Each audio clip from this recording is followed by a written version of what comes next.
Hi, my name is Drew, and I'm the field director on Diane Mitch Bush's campaign for the U.S. House. And today I'm going to show you how to use our virtual phone bank system to make calls to recruit new volunteers into our campaign. So it's pretty straightforward when you sign up to volunteer, whether you sign up through Mobilize, whether you sign up through our website, you will receive either immediately or after a couple days a link to our virtual phone bank system.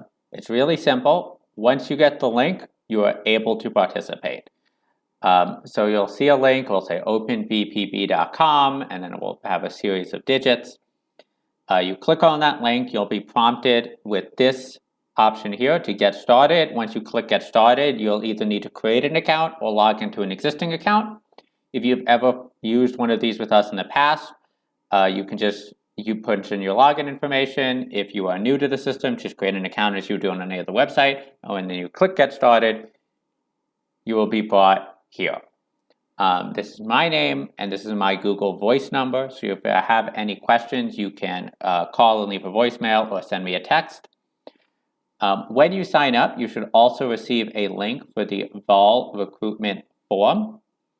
But if you can't find that link, if you don't see it, if you just want simple access to it, if you want to share the link with other people for them to phone bank, the link for it is right here at the top of the script.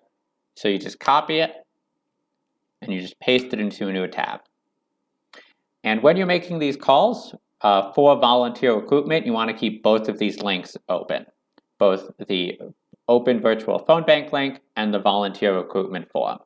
So this, as I said, is specifically a training on our volunteer recruitment script and phone bank. As you can see, we have a couple survey questions. Can you volunteer on our campaign to encounter your support for Diane Mitch Bush in November? So this is a list of active Democrats or unaffiliated who have voted frequently in Democratic primaries in the past. So it should be a pretty receptive list. We're presuming support. This is the opening of the script. You can always feel free to put this into your own words, but basically you ask if we're speaking to the right person, and then you say, hey, I'm Drew. I'm reaching out from Democrat Diane Mitch Bush's campaign for the U.S. House. As you may be aware, our opponent in this race is a far-right extreme Republican, and we need all the help we can get in defeating her this November. As an active Democrat, we wanted to reach out to you to see if you'd be able to volunteer remotely for Diane's campaign to help us reach voters. And the primary things that we have people doing are phone banking, texting, and a little further down the line, potentially postcard writing. So those are the options you're going to see on this form. Basically, anyone who we get who is interested in volunteering, we want to make sure we get their email as quickly as possible and what they want to participate in, so that way we can reach out to them. So if you get this person and they're interested in volunteering, you're going to go to this form, and you're going to punch in the info. So every one of these fields is for the person we're talking to. So first name is the first name of the person we're talking to. Last name is their last name. Email address is their email address. The only thing you're filling out with your info is here, a name of volunteer making calls. So that way we know who spoke with them. You're going to put in their county, their phone number, whether they were a yes or a maybe, what days of the week they're available, what activity they're available for, and what's the first day they're available to start, so that way we know when to reach out to them by, and then any notes. And once you click submit, a copy of these responses will be sent to their email address. So make sure you don't put anything in these fields that you're not comfortable with the volunteer you're signing up seeing. So if you have any note, make sure you know it's a note that you're comfortable with the prospective volunteer seeing after you click submit. So the way the script works is after you give this pitch and see if they're interested in volunteering, you provide more info, you walk through, the various questions, get their email address, get what days of the week they're available. You can always, if someone is a maybe, we can get their info and then just follow up with them in the case that they're a maybe. So either way, getting their info, getting their email is the most useful way for us to be able to follow up with them about the different volunteer opportunities we have. So any of this is fine if they're not sure on the days of the week, if they're not sure activity they're going to be involved in. We want to fill in as much of this form as we can, but it's totally understandable if we're not able to fill it in all right away. After you fill it in, you're going to click submit. Sometimes you'll get a prompt where it will be one of those security questions, to check to see if you are a robot. So that way we don't have programs spamming our volunteer recruitment form with fake results.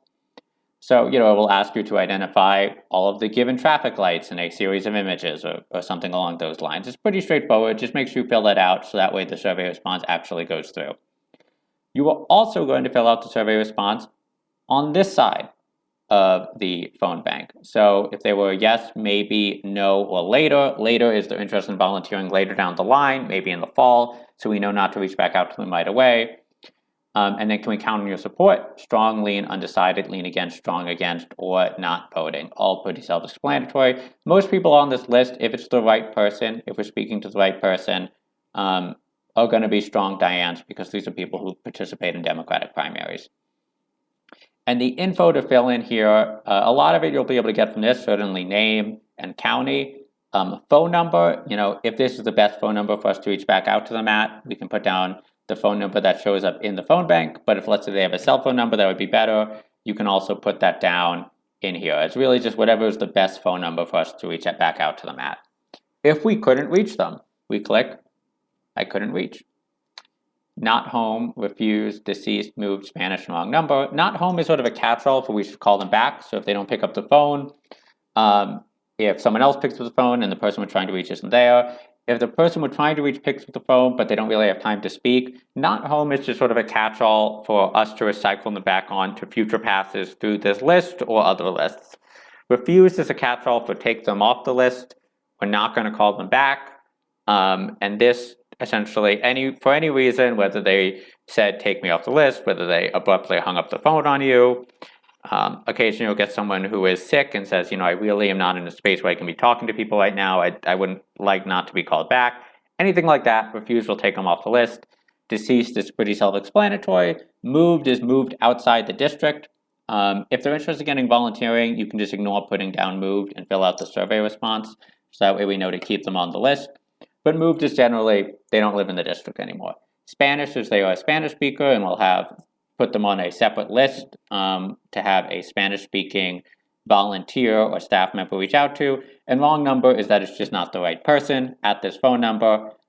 This is important to distinguish from refused because we want to make sure that we can call this person back at a separate number. So if a lot of these people we have different phone numbers for, so if one number is a wrong number, we can still try them again at a separate phone number. And after you fill that in, you'll get an option that says save and next call. If you're ever not sure what to put, if you're confused, right, not home is a good option just to go to save the next call because not home will make sure that they stay on the list for us to try them again.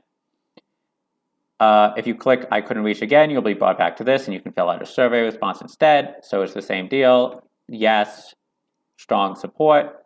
And in this case, the save and next call option is sort of behind where my head is on the screen, but you'll see the option right there. Occasionally, you'll get a household that has multiple people at it that we have on our list. So let's say we have Bill here, and then we'll see the name Sarah here, and a woman picks up the phone. We can say, hey, is this Sarah? And in the case that it is, just click on that button, and that will switch to the other person. And you can always fill out a survey response for both people before you click save and next call if you get the opportunity to speak to both people, or if the person you're speaking to says, put us both down for volunteering, but neither of us down for volunteering, anything like that. So that is generally how this system works. If you have any questions, you can call or text me at this number. The crucial thing is you keep both of these windows open.